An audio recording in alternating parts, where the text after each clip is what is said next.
first time I played Digimon Story Time Stranger was at PAX West, and I didn't expect to fall in love with it so much, but I did. I haven't played a ton of Digimon games, but I've enjoyed some of them over the years. I'm happy the demo was so long too, because something unexpected happened. The game didn't just hold my attention, it pulled me in completely. Now, I've had time with the full game now, so thank you to Bandai Namco for providing a review code for this one so I can give you all my thoughts and impressions here. And after about 30 hours or so, I can say without hesitation, this is the best Digimon game I've ever played. Not just because it has strong mechanics or a compelling story or even stylish presentation, it has all those things, but this is because it feels like a complete realization of what Digimon as a series can be in game form. In this video, I want to share my in-depth impressions after putting a good chunk of time into the game. I'll break down what makes the story so compelling, why the monster collecting mechanics clicked with me so much, and how this game quietly became one of the most rewarding experiences I've had all year. So, with all that said, let's get into it. The story of Digimon Story Time Stranger starts simple enough. You're pulled into a digital world that's immediately on edge. You can choose between a male or a female detective, and you play as an investigator for a secret organization that investigates the paranormal, or in this case, Digimon. And the city you're thrown in is this hot zone for all this Digimon activity. Early on, there's a huge attack that fractures timelines, and you're essentially thrown into the past, and your goal now is to save the world from this cataclysmic event. The story is very cool, and while it's not anything completely groundbreaking, it allows for some really interesting storytelling elements as the story progresses. But what impressed me most is how the overall tone and strangeness of the game never feels out of place. Instead, it feeds directly into the themes of the game. The time in Time Stranger isn't really just a gimmick, it's baked into the DNA of the story. Missions will often send you between different eras of the digital world, a ruined industrial future one moment, a bright and colorful present at the next moment. Each shift isn't just a change in scenery, it's a chance to see how Digimon themselves adapt, struggle, and evolve under different circumstances. There's a clear central thread running through the narrative here. What does it mean to exist across time? What does identity look like when the past and future keep rewriting themselves? It's heavier, it's a little bit more reflective than what I was expecting from a monster collecting game like this one. The further I played, the more invested I became in not just the mystery of where the story was going, but in the small character moments along the way. Helping a Digimon recover from a trauma, piecing together fragments of broken timelines, or just watching your party react to the strange shifts around them. These are the beats that gave the game its emotional weight. Now let's talk about what I think is the real star of Time Stranger, the monster collecting and evolution systems. I've played plenty of games in this genre, from the obvious comparisons to Pokemon and even Shin Megami Tensei, and even other Digimon titles like Cyber Sleuth and Survive. Each of them has their own take on this, but Time Stranger genuinely feels like it takes the best of what's come before and builds something much deeper, more flexible, and frankly, just more fun. Here's the key difference. In Pokemon, evolution is a one-way ladder. You go up, you stay there, and outside of very rare mechanics, you don't look back. In Digimon, and especially here in Time Stranger, evolution or Digivolution is fluid. Digimon can branch into multiple possible forms, they can devolve back into earlier stages, and they can even shift sideways into entirely new archetypes depending on your choices. What this means in practice is that your team never feels static. At 25 hours in, my party looks almost nothing like the team I had at 5 hours in. And not just because I swapped out members, but because the Digimon themselves have changed, sometimes dramatically. The game's scan and conversion system adds another layer of depth here. Every time you encounter a Digimon in the wild, your party scans it, build up that percentage high enough, and you can convert that data into a new recruitable Digimon.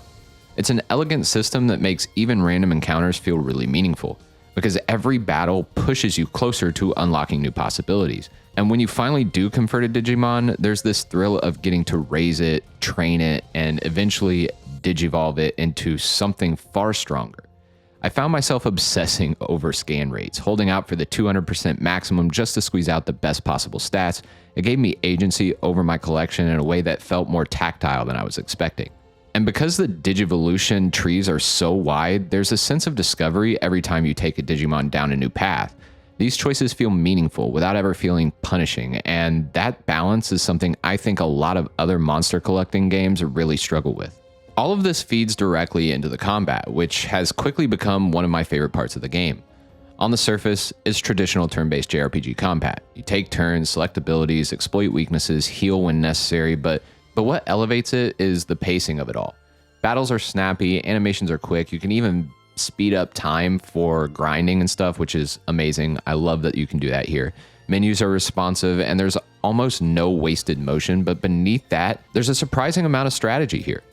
Each Digimon has unique abilities tied to their evolution path. What this means is that team composition is always shifting. Sometimes it's about stacking elemental strengths to overwhelm a boss. Other times it's about covering weaknesses, making sure you don't walk into a fight unprepared. The resource management is tight too. Skills consume SP, and knowing when to conserve versus when to go all out is absolutely critical. I had more than a few battles where I blew through resources too quickly and found myself scrambling just to survive the back half of a fight. Those tense moments where you're down to your last few skill uses, desperately swapping out Digimon to find your way through, that's where the combat shines. This is a much more challenging game than I expected it to be. To me, the real highlight for the combat is the boss fights. They're not just stat walls or sponges, really. They test how well you've understood the systems. I mentioned in my preview that I fought a Sharkmon, for instance, and it forced me to adapt mid-battle, swapping strategies on the fly as it shifted phases, and there's a lot more creativity in the boss fights as you progress through the game. I don't want to spoil anything, but different bosses have different phases and react differently to different attacks and skills, and you kind of just have to learn all this on the fly and then adapt your team composition accordingly.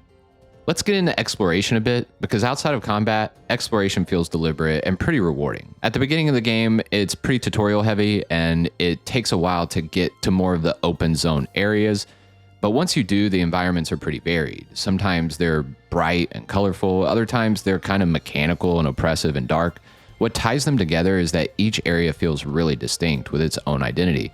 I never felt like I was walking through copy-paste dungeons. Instead, I was uncovering spaces that felt purposeful, and there's plenty to do in these areas. And there's tons of Digimon to explore. There's tons of different ways to kind of level up your team, and it's great. If you like that kind of thing, if you like grinding out these dungeons and using your time to kind of level up your team and get the best out of what you have, this game is great for that.